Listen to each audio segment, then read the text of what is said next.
You need healing. Team Liquid looking like they're back here as they face off against the good guys. They're up 2-0. And I got a question for you, Caldor. Can they come back, the good guys here in Game 3? I think it's going to be very rough for them. Right now, Liquid looks dominant. They had a bit of a problem, I would say, on Cursed Hollow in the early game. Nothing too crazy, though. Once they started with the team fights, they just dominated the game, and I believe that might be what we're going to see in game number 3 as well. Yeah, Team Liquid really looking like they want to prove here, hey, we're still top 3, we're ready to continue to compete here, and they want to get their victories. They want to be able to make sure they're set up for the next couple of clashes, because they would love to go. Yeah. I'm also not 100% sold on the Arthur's pick there. I mean, I understand the reasoning, I just don't know if it really trumps an Anubarak. Well, we'll see what happens here as we get ready for the third game. Which battleground are we going to? It's going to be Tomb Spider Queen. And man, Anti-Hero and Crew are just trying to go for that first pick. Yeah, Anti and his boys currently trying to get that first pick value. So Team Liquid is the one choosing the map once again. Tomb it is. It's also a very snowbally map. Yeah, it's one of those battlegrounds, and we'll see if they can pull it off here. They gotta have something in store, though, right? I mean, Team Liquid picking this battleground, but they have the first pick. Maybe they're gonna change up their draft a little bit here and make sure that they're set up. Because again, I think that Anubarak is really starting to hurt them. Every single time there was an engage from Team Liquid on Cursed Hollow, it was one target called out, Cocoon on the support. Because support, Kronaz is trying really hard here to be next to his teammates to heal him up, but he just can't do anything. Yeah, the thing is that Anubarak right now is just such a crazy strong hero. So I'm a little bit surprised that they let it through in the last map. But, well, we're going to see how that plays for them. Anubarak has an insane win rate as well. He has an involvement rate of more than 80% at this point. Pick rate. He's basically involved in every single draft. So he has 100% draft involvement. He is always picked early when he isn't banned out, and has a win rate of nearly 80%. So that's super impressive with the sample size that we've seen over the last few days. Some variety here. Okay. Dan's banned out, Genji's banned out, no G's available here for Team Liquid or Team Good Guys, but Vala picked up. So a standard would be Uther and Anubarak now. Could see that, but not quite sure if Liquid goes down that path. I think the Anubarak is more or less a given. Stop stealing my hammer. You can have this one if you want. That little growth thing. It's nice. Steal it. Go ahead and touch it. It's good. All right? I don't know. It gets the job done. Don't throw it. You could have broken that. That's a set piece. It's a set piece? Wow, yeah. You want it back? No. Just don't break it. That's all I ask. It's a hammer. How could I break it? You never know, man. You're so strong. Okay. You don't know your own strength until you see something break. Hammer broke. Falls apart. Sure. So you think the Anubarak pick up, which I think I agree with, but it seems like Team Liquid doesn't mind staying away from the Uther. Could prevent or not move into it. So far they've moved into Uber and Uther the first time, but they're going to get Anubarak and Vala taking it away from, or Anubarak and Ariel, gosh, take it away from that Vala. Can I use that to hit you when you're being silly again with your Gazlo and your Murky stuff? Nah, man. I haven't brought that up in like 2 weeks. I don't know why you're still on that hammer. Like, you got to let things go. First Protoss, Gazlo, Murky, that Brightwing pick. Just let things go, man, in life. You'll feel so much better. I think I'm going to use that in the future. You might hurt something. Hold on, can I pick Gazlo first? No. So Anubarak taken together with the Oriel. Yeah, and then Uther tasked, as will be the response here. Why Oriel, though? Are they planning on going into a Cassia again and need the Oriel for the hope? Why would you pick the Oriel over the Uther? That's the only question I have right now. It feels to me that... Tomb of Spider Queen, Oriel gets more value on this battleground. To an extent where you feel she tops Uther? Maybe they feel that's what enables Vala so much so. Granted, Uther, you can't deny the experience, but Team Liquid, they've been a little bit different compared to most of our teams in the last couple of days, and it's been working out so far for them. I mean, they definitely see an advantage here. I just wonder if it's just because overall they prefer the hero for this map with the Taman strikes. You get a lot of this Taman strike value, you have a bit more wave clear, which is also great. I'm just wondering if they have another hero planned later down the road in their draft that benefits from Oriel more than Uther would, because they just gave up Uther Tassadar to the good guys, and they knew they wanted to go into a double support. Lenara, always for the possibility. Tuma, Spider Queen. Splinter Sphere is pretty helpful. You do have that weird scenario where you have that 1v1 versus Vala. And now with Cassia being banned out, Gold and not being available, it feels more and more like that Lenara. Yeah, so Cassia banned, and I think with...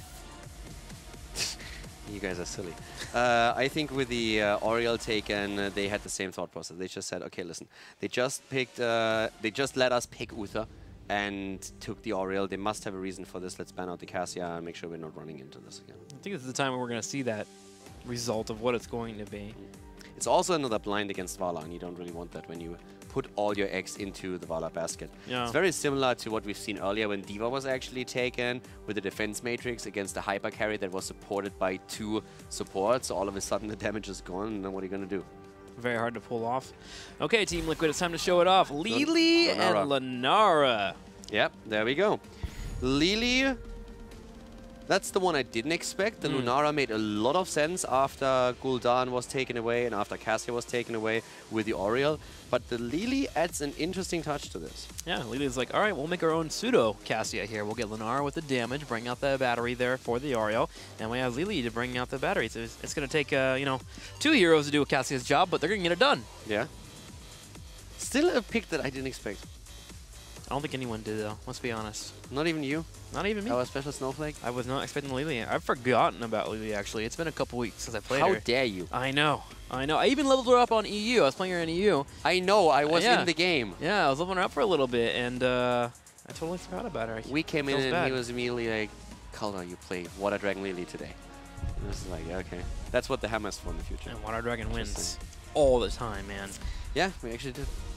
So, good guys. Come on, boys. We need the front line still. What's it going to be? Are we seeing that Arthur's again that they played in the last few? No. We have the anti-hero Chen on the bot lane. So, anti-W and a Stitches for BKB. Here comes the Illidan with a double support. All right. This is old school China meta.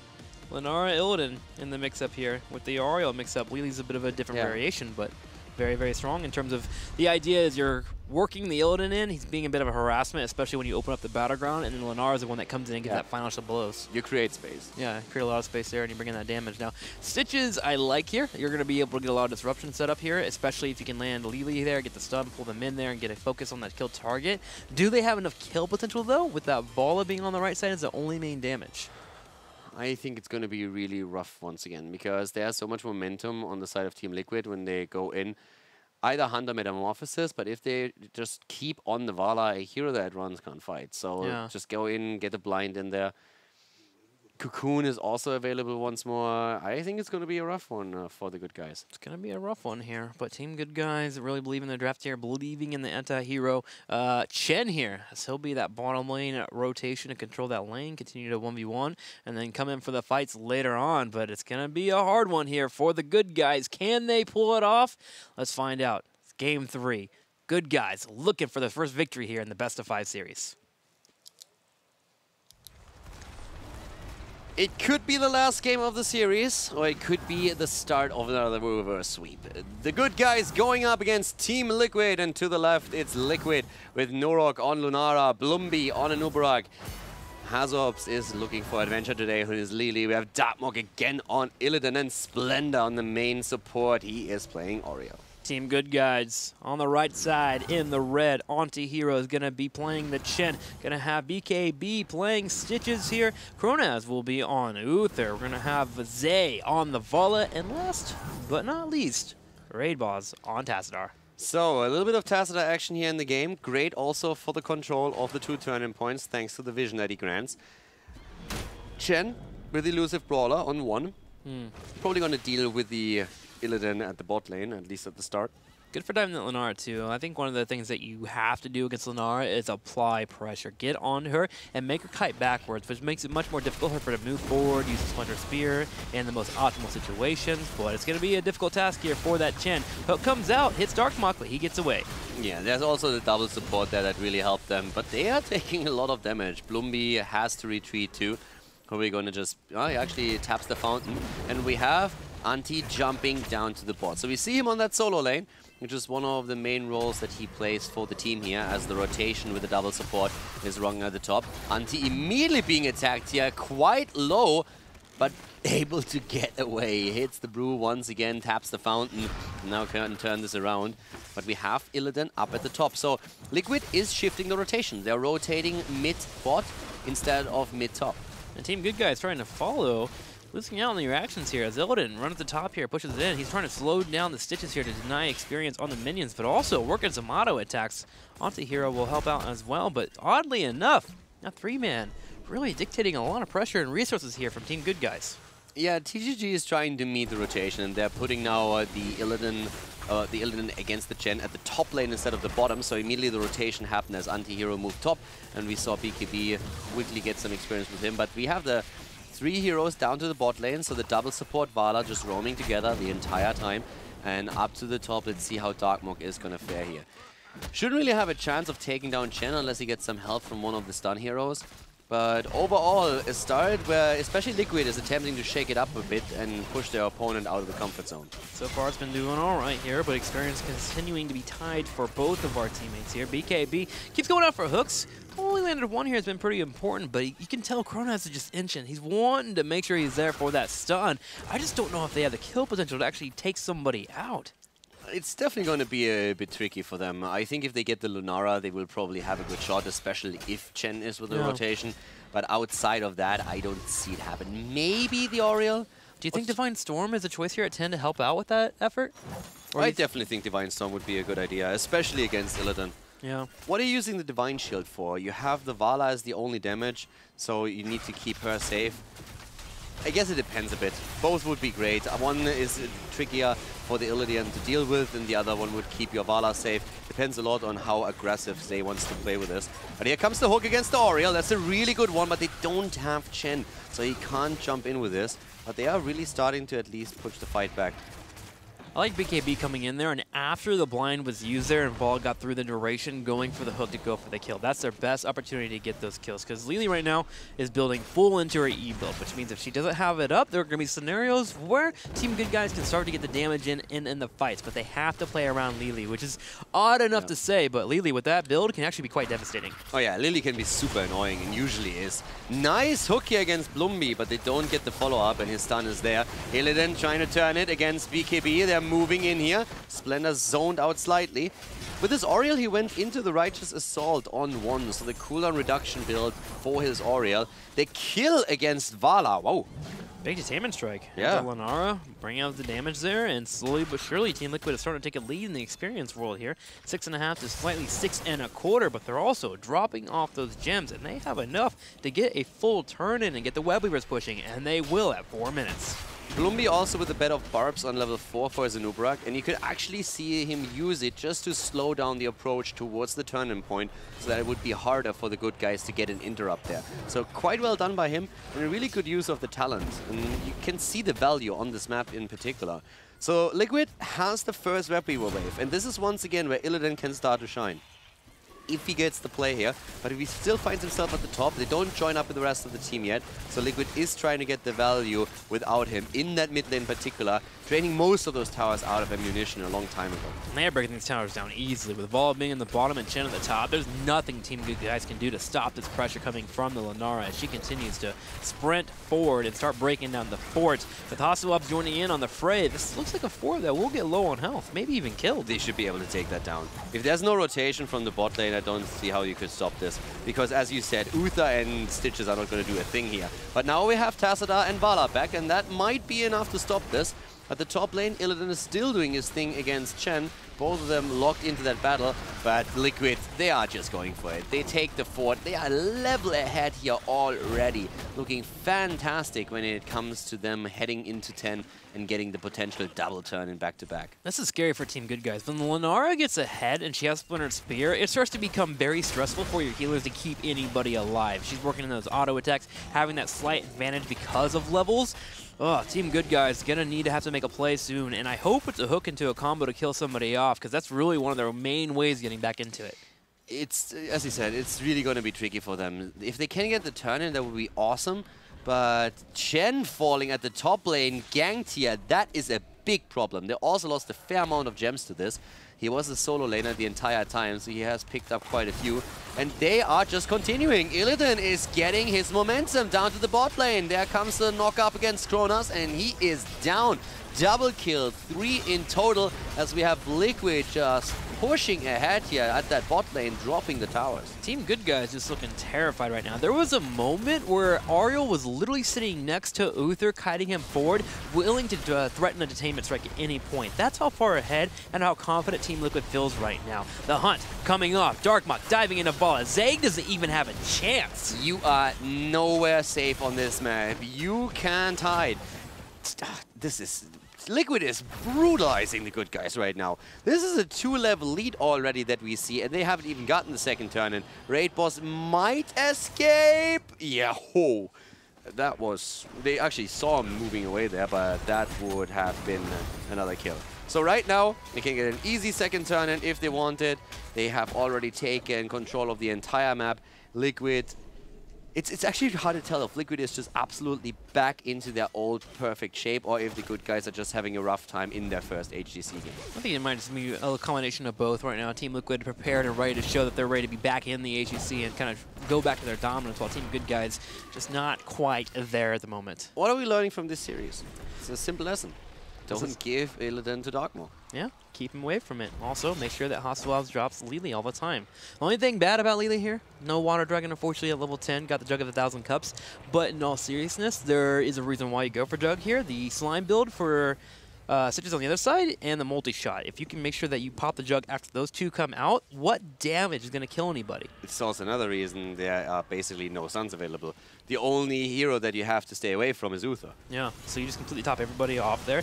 Go ahead and go forward as much as he wants, and he gets the healing that is needed. Team Liquid, with a large lead here and more web weavers, continue to push in. A hook comes out, but there's no follow-up. BKB, sadly not going to get that kill. They're coming in from behind right now, and the fort is already gone. They want the kills. Hunt is in, and Zay is down. This is just Liquid.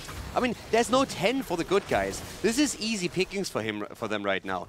The Good Guys are just there like sitting ducks. They can't do anything until they have their own 10. And now maybe with a bit of coordination, they have a chance of fighting back. But if you consider the position they are in, they are 3 levels behind. They just reached 10 as Team Liquid hits 13. Team Good Guys becoming Team Dead Guys as they continue to get picked on by Team Liquid. Pushing in the bottom, the Good Guys, once they hit 10, Team Liquid realizes, okay, there is a slight power spike here. Even though we hit 13, they pull on away, and they're going to make sure to set up for the next rotation. Get Giants pushing up, keep the gems under their control here, watch out for the minions, and make sure that if they do have a fight, they have Team Good Guys in the middle of the map. That gives Illidan more power to chase. He already has so much chase power now that the forts are gone, and every single fort has been destroyed. This is just getting better and better for Team Liquid. And the Good Guys have lost a lot of gems in the last few fights. This is just adding insult to injury, that they are having a really tough time turning in. They need to somehow, but they are talent down in 3 level. The stat advantage alone is solid. Illidan is going to hunt any second. He took the camp at the bot lane, and he will just pick a target with the rest of the team and go for it. Here comes the Cocoon. Hunt any moment now. They go for Zay, and this is going to be another team fight, or is it?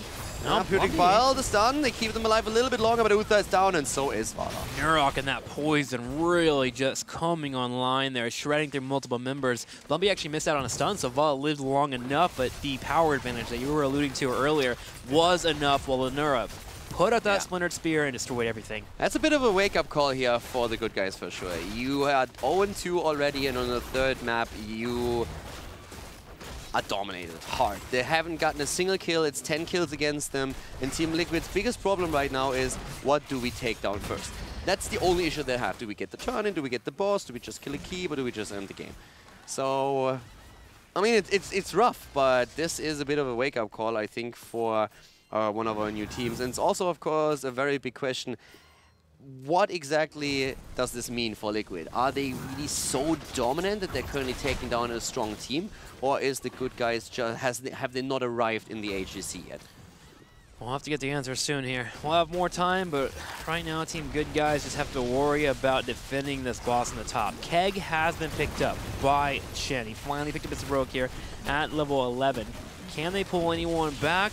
Team Liquid's not even giving them a chance. They pull on back and grab the wall. 4-level lead. Yeah, they make this look like a quick match.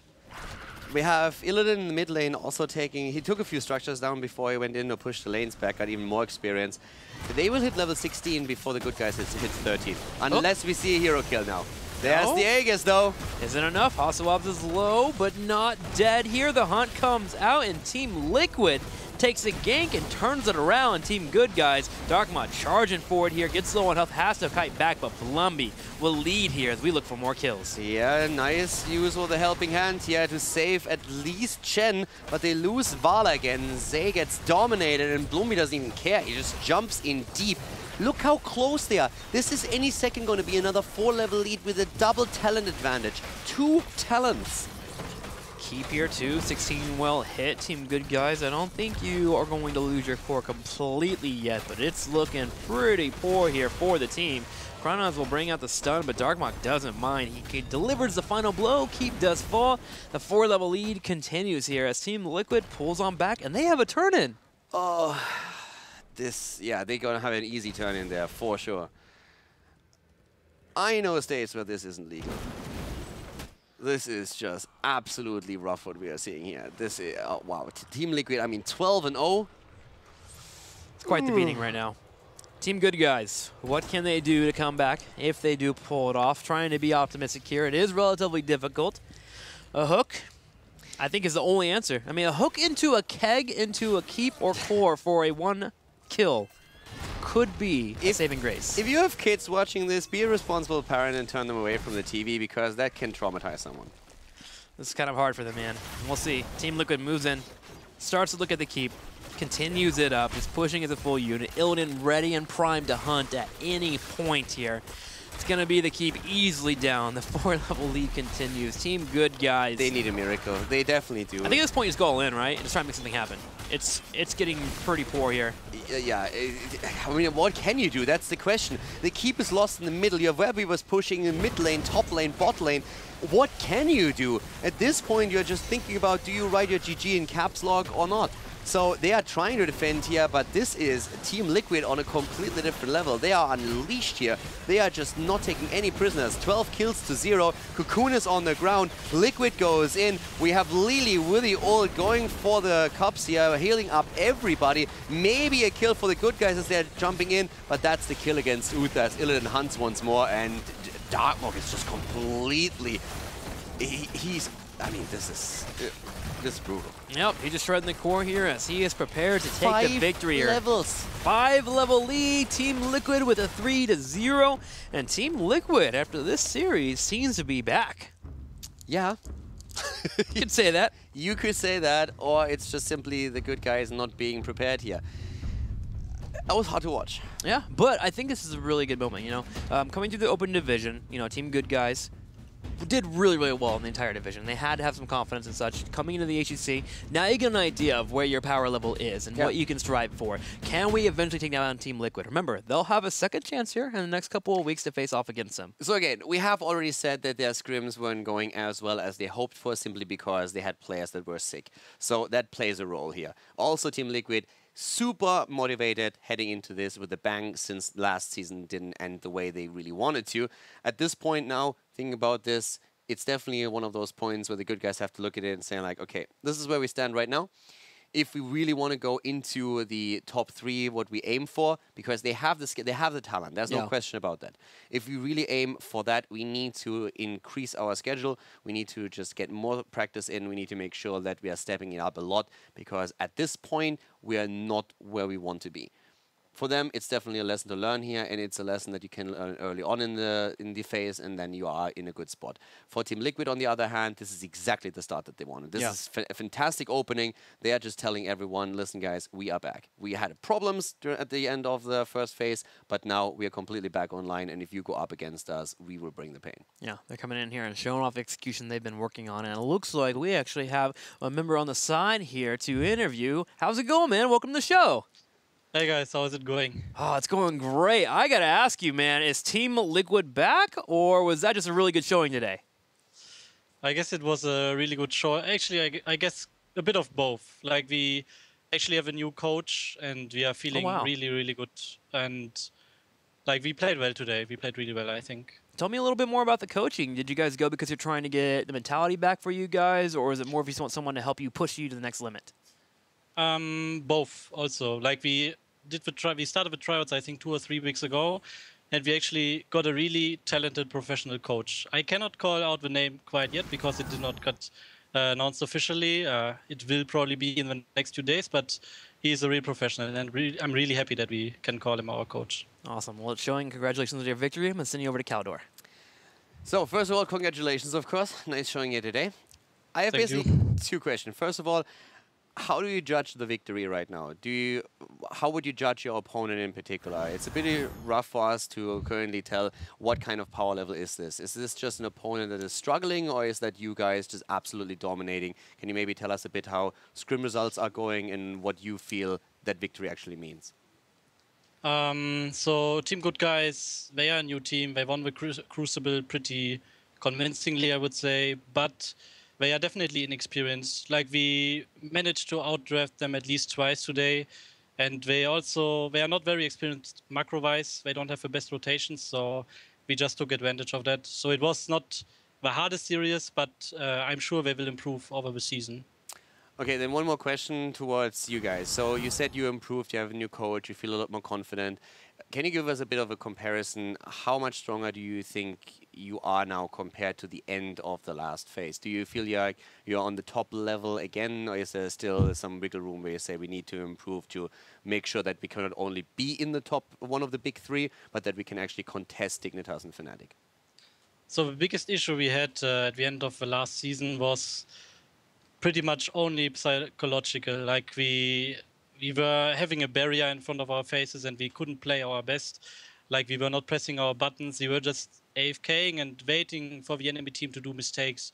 We were not playing proactively. So it hurt us a lot and we couldn't really take advantage and win games. Like, we were just playing very passively.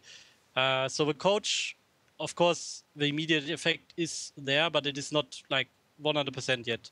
Like, we need time, and I'm sure we will improve. Like, tomorrow we are facing Dignitas. It will be a tough series, but I think we can actually win it. Cool. Thank you very much. Looking forward to that. Tomorrow, of course, you're facing off against Dignitas. Before we let you go, though, as always, we've got shout-outs. We want to make sure you get home and prepare for tomorrow's matchup. So you got anything to say? Yes, of course. So first, a shout-out to all the people who are not trolling me in Hero League. A shout-out to our sponsors, Monster Energy, Racer, and Ballistics Gaming. A shout-out to our coach, our fans, and Team Liquid. Awesome. Congratulations to Team Liquid. They earned a victory today. And tomorrow will really be the test here. Are they back facing off against Dignitas, placing number 2 at the midseason brawl? Definitely a big competition for them. I mean, it looked very impressive today, so if they can do that against Dignitas, that would be super cool. Dignitas just comes off a very awesome final match against Fnatic. Crane Slayers. In the end, they lost, but they looked strong at the mid-season brawl. So I'm hyped for tomorrow. Well, let's talk about tomorrow, the schedule. What can you guys expect here for HGC Europe and, of course, HGC North America? We're going to open the day with the mid-season brawl champions themselves, Fnatic, as they take on the Zealots. Team Liquid and Team Dignitas will be afterwards, and then, of course, North America will round out tomorrow. We'll let Gilly and Dredd talk about those matches later on today. But I have to admit, good looking at the matches tomorrow, not only Europe is stacked, but that match alone between Roll20 and Gale Force, that should be absolutely crazy. So guys, if you usually only follow the European HGC, at least the 3rd match tomorrow, I would say you have to watch it because it's going to be good. That's a welcome gift. Welcome back to the HGC for Phase 2 as we have so many amazing matches for tomorrow. Which one in particular do you think is the one that you want to see though, Caldor? Oh, definitely Liquid versus Dignitas. Yeah. No doubt about it, because it's going to tell us so much. Even if Dignitas comes in and dominates it, then we get a very good picture of where Liquid is right now. Because we've been talking for months and months, and a year basically, about the big 3 in Europe. Dignitas, Fnatic, and Liquid. And at the end of the last season, all of a sudden looked like, okay, there's one of the big 3 that is, you can beat them. They are all of a sudden beatable. Sure. And Liquid said, hey, no, we just heard it from Norok. He said, hey, we are back. We might not be on our top just yet, but we are so much better than now we ended the last one. So I want to see that, and I want to see it tomorrow. For me, I can't wait to see Zealots. I want to see how they put up against the best here in Europe, because one. On Friday they did so well against the Playing Ducks. All right, guys, that's it for HC Europe on Saturday. We got North America coming at you next, so stay tuned for some awesome action.